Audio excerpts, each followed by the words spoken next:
sànq je dis man j'ai comme l'impression que la rupture est un mot boo xam ne ñu ci bëri xamuñu en réalité la véritable signification. C'est quoi un président de la République? C'est une personne qui a été élue par des Sénégalais pour être au service de ces mêmes Sénégalais.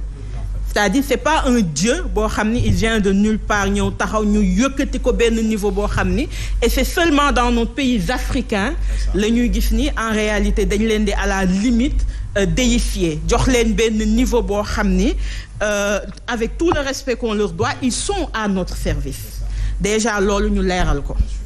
beneen bi l'affaire qui s'est passée avec Bougane moi ça m'a permis de réfléchir sur énormément de choses. Le président Bassirou Diomaye Faye, moi étant membre de Sàmm Sa Kàddu et mon président de la République comme il est le président de la République des militants et des militantes de PASTEF et l'acte bi nga xam ni moom moo am au niveau de Bakel c'est comme si da doon conforter ce que le ministre de la Santé a dit. balaa may jël kenn je prends un militant du PASTEF c'est comme si day conforter ce que beneen ministre de la République wax ku laal waa PASTEF dinaa dal sa kaw waxul ku laal ci waa sénégalais dafa ne ku laal ci waa PASTEF dinaa dal sa kaw. Bougane Gueye Dany avant d'être un leader politique avant d'être membre d'une coalition est un Sénégalais qui a voulu rendre service à d'autres Sénégalais te nëbbatuwu ci. ñu ñëw je me rappelle quand il y a eu le Covid le premier ministre Ousmane Sonko ak li mu gën a metti a été reçu par le président de la République parce que c'était le contexte qui s'y prêtait. Aujourd'hui plus de 55 000 Sénégalais et Sénégalaises sont en train de patauger dans l'eau amuñu wàllu yow nga ni président bi nga xam ni moom ci kaw lay jaar day survoler yéen ñii groupe bi waroo leen dugg parce que dégguma feneen fu ñu ne y a un autre groupe de Sénégalais à qui on a interdit l'accès à Bakel. Et yooyu en réalité c'est des précédents dangereux. C'est des précédents dangereux dans la logique où ki doon digle ne policier bu la ne bul defal bu la mbéj fayul bu la dóor fayul tey ñooñu rappeler aujourd'hui l'état de droit. L'état de droit c'est d'abord quoi? Le respect des institutions c'est d'abord quoi? Pour moi la plus grande institution c'est le citoyen sénégalais. Mooy tey ñuy lever la main simplement parce qu'il y aurait un chef suprême qui dit que yéen waroo leen fi dugg.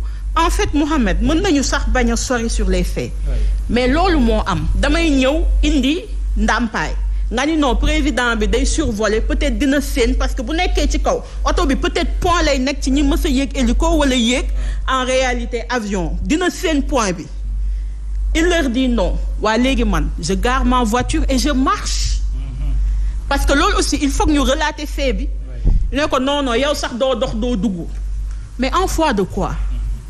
Nous ne sommes plus dans une royauté. Et aujourd'hui, je suis doublement déçu parce que j'avais pensé que question yi duñ leen en réalité duñ leen posé waat. Mais li gën a doy waar mooy loolu am.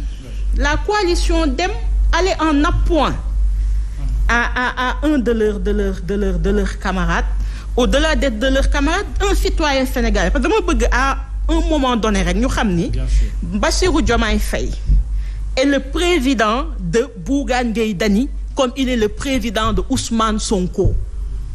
Que moom buy am traitement malgré que le père Ousmane Sonko est ton premier ministre il doit pas y avoir deux poids deux mesures parce qu'avant tout il est le président de tous les Sénégalais. Le père de la nation. Le père de la nation.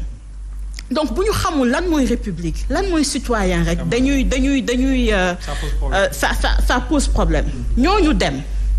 ngeen def seen mobilisation taxaw di provoquer c'est vrai que nous sommes à une période de pré-campagne c'est vrai qu'en politique il y a la provocation mais c'est vrai aussi que le politiquement correct a toujours existé. Tout à fait. ñun on a fait des campagnes yoo xam ni amul fenn foo xam ni dugg nañ fa et à la limite nit ñi dañuy ñëw ne la yow du ma la voter waaye ñëwal ma may la ndox et cetera parce que c'est ça le Sénégal.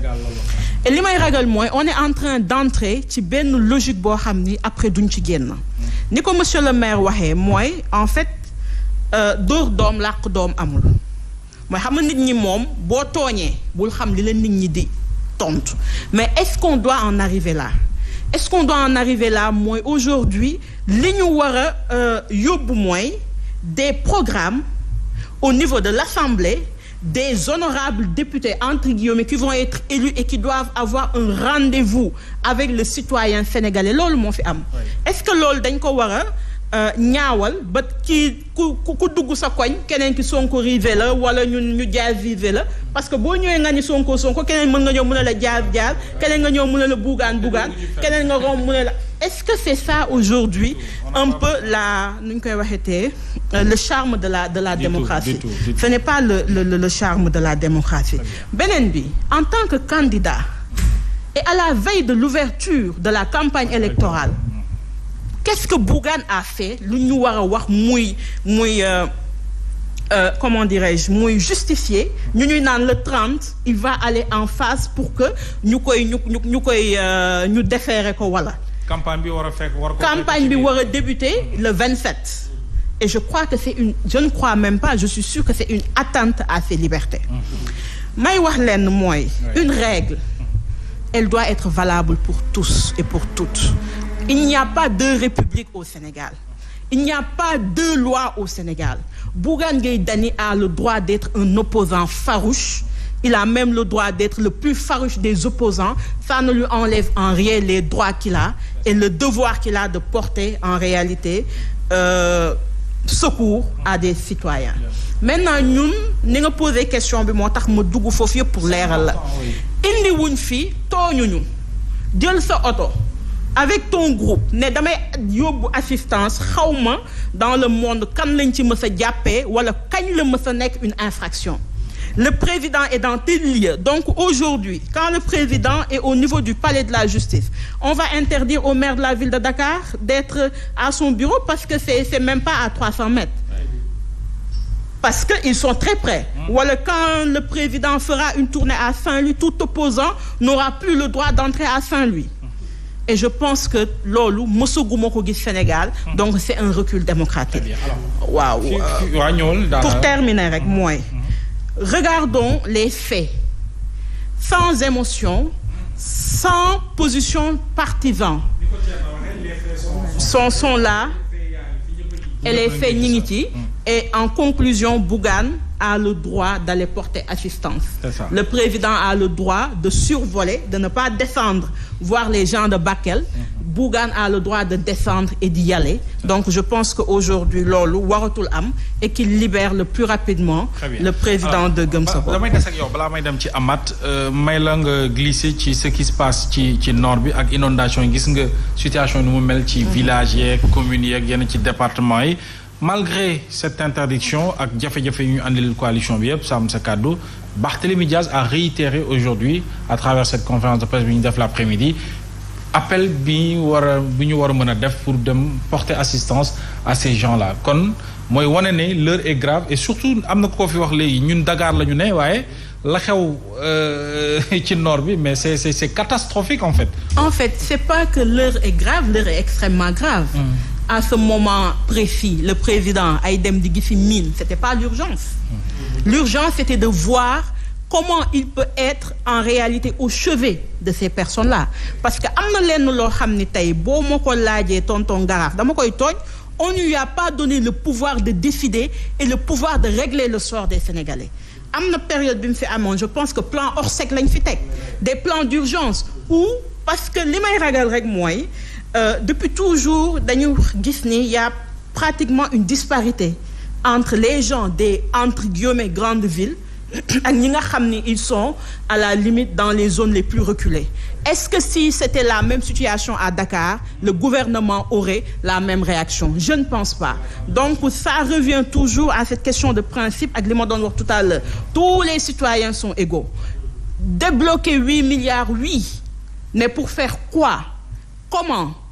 Parce que xaalis bi rafet na torop mais ñële ñu yëg ñu xam ni yëg nañ leen xam ni en réalité au-delà de tout ce qu'on peut faire en réalité c'est des Sénégalais et on doit leur porter secours.